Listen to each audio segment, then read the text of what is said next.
हमें कोहली से डर नहीं लगता, जैसबॉल से डर लगता है।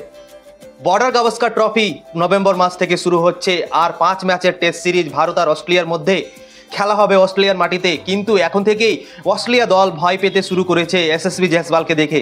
কেননা এসএসবি জয়সওয়াল ইংল্যান্ডের সঙ্গে যেভাবে ক্রিকেট খেলেছিল, ইংল্যান্ডের সঙ্গে 5 ম্যাচের টেস্ট সিরিজ হয়েছিল ভারতের সঙ্গে, এবং সেই সিরিজে এসএসবি জয়সওয়াল যেভাবে ইংল্যান্ডের বোলারদের ফেটা লাগাচ্ছিল, সেটা দেখার পর অস্ট্রেলিয়ার স্পিন বোলার নেথান লায়ন ভয় পেয়ে গেছেন এবং ইংল্যান্ডে কাউন্টি ক্রিকেট খেলছেন এখন নেথান লায়ন। আর সেখানে টম হার্ডলি আছেন, যে ইংল্যান্ড সিরিজে খেলছিল এবং 4টা ম্যাচ খেলেছিল, 20 উইকেট নিয়েছিল ভারতের বিরুদ্ধে, ভালো বল করেছিল। টম হার্ডলিকেও দারুণ মার মেরেছিল এসএসবি জয়সওয়াল। আর তাই জন্যই নেথান লায়ন সেখানে খেলছে, ওর টিম হয়েই খেলছে এবং টম হার্ডলিকে সব কিছু জিজ্ঞাসা করছে কিভাবে তাকে বল করা যায়, এসএসবি জয়সওয়ালকে কিভাবে আউট করতে হবে, সব কিছু টম হার্ডলির থেকে জেনে নিচ্ছে নেথান লায়ন। এখন থেকেই ভয় পাচ্ছে নেথান লায়ন এসএসবি জয়সওয়ালকে দেখে। যেভাবে সে ক্রিকেট খেলেছিল জয়সওয়াল, তাবড়তোড় ক্রিকেট খেলেছিল, টেস্ট ক্রিকেট খেলছিল না, মনে হচ্ছে টি20 খেলছিল এসএসবি জয়সওয়াল ইংল্যান্ডের সামনে। তাই জন্যই অস্ট্রেলিয়া এবার সিরিজ হারতে চাইছে না। বর্ডার গাভাস্কার ট্রফি 2বার হেরেছে ভারতের কাছে, কিন্তু তৃতীয়বার অস্ট্রেলিয়া দল হারতে চায় না। তাই জন্যই এখন থেকে সব কিছু রেডি করতে শুরু করে দিয়েছে অস্ট্রেলিয়া ক্রিকেট বোর্ড। এখন থেকেই তারা অনেক রেডি হচ্ছে ভারতের সঙ্গে খেলার জন্য। ভারতকে এবার হারাতে চাই অস্ট্রেলিয়া দল। প্যাট কামিন্স কালকে বলেছেন যে আমার স্বপ্ন বর্ডার গাভাস্কার ট্রফি জিতা, কেননা আমি যতদিন থেকে অস্ট্রেলিয়া দলে খেলছি বর্ডার গাভাস্কার ট্রফি অস্ট্রেলিয়া দল জিততে পারেনি। তাই জন্যই আমরা ভারতকে হারিয়ে বর্ডার গাভাস্কার ট্রফি জিততে চাই।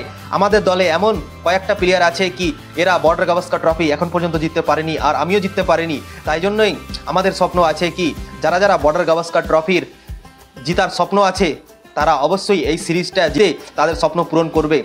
ভারতের কাছে তৃতীয়বার অস্ট্রেলিয়া দল হারতে চাইছে না। প্রায় এখন 4-5 মাস বাকি আছে সিরিজ শুরু হতে, আর তার আগেই এত আলোচনা শুরু হয়ে গেছে। এসএসবি জয়সওয়ালকে দেখে নেথান লায়ন ভয় পাচ্ছে এবং এখন থেকেই তাদের ভয় দেখতে পাওয়া যাচ্ছে, কেননা 2বার তারা হেরেছে আর তৃতীয়বার তারা হারতে চাইছে না ভারতের কাছে। এই জন্যই এত আলোচনা হচ্ছে এই সিরিজ নিয়ে। অ্যাশেজ সিরিজ ইংল্যান্ড আর অস্ট্রেলিয়ার মধ্যে হয়, এখন ভারত আর অস্ট্রেলিয়ার মধ্যে অ্যাশেজের মতো একটা সিরিজ রাইভালরি তৈরি হয়ে গেছে এখন। তো এই সিরিজের এক্সাইটমেন্ট খুবই থাকছে। আমরা তো প্রচুর এক্সাইটমেন্ট আছি এই সিরিজটা দেখার জন্য, কেননা ভারতীয় দল দুবার অস্ট্রেলিয়া গিয়ে অস্ট্রেলিয়ার মাটিতে অস্ট্রেলিয়াকে হারিয়েছে। গাবাতে 30 বছর থেকে অস্ট্রেলিয়া দল হারেনি। ব্রিসবেনে ভারতের দল 30 বছর পর অস্ট্রেলিয়াকে সেখানে হারিয়েছিল, আর সেখান থেকেই শুরু হয়েছিল ভারতের যে এসএসের মতো একটা রাইভালরি, সেখান থেকেই তৈরি হয়েছিল। আর তাই জন্যই এই সিরিজ নিয়ে অনেক এক্সাইটমেন্ট আছে। তাই জন্যই 4-5 মাস আগে থেকেই কথা উঠতে শুরু করে দিয়েছে। ওই দিক থেকে কথা আসছে, ভারতের দিক থেকে কথা বলা হচ্ছে, অস্ট্রেলিয়ার দিক থেকে কথা বলা হচ্ছে এই সিরিজটা নিয়ে। রিকি পন্টিং বলেছেন ভারতের দল এবার সিরিজ জিততে পারবে না, অস্ট্রেলিয়া 3-1 সিরিজ জিতে যাবে, প্রেডিকশন করেছেন রিকি পন্টিং। তো দেখা যাক কি হয়, ভারতের দল কি তৃতীয়বার জিততে পারবে বর্ডার গাভাস্কার ট্রফি অস্ট্রেলিয়াকে হারিয়ে অস্ট্রেলিয়ার মাটিতে? তো দেখার বিষয় হবে।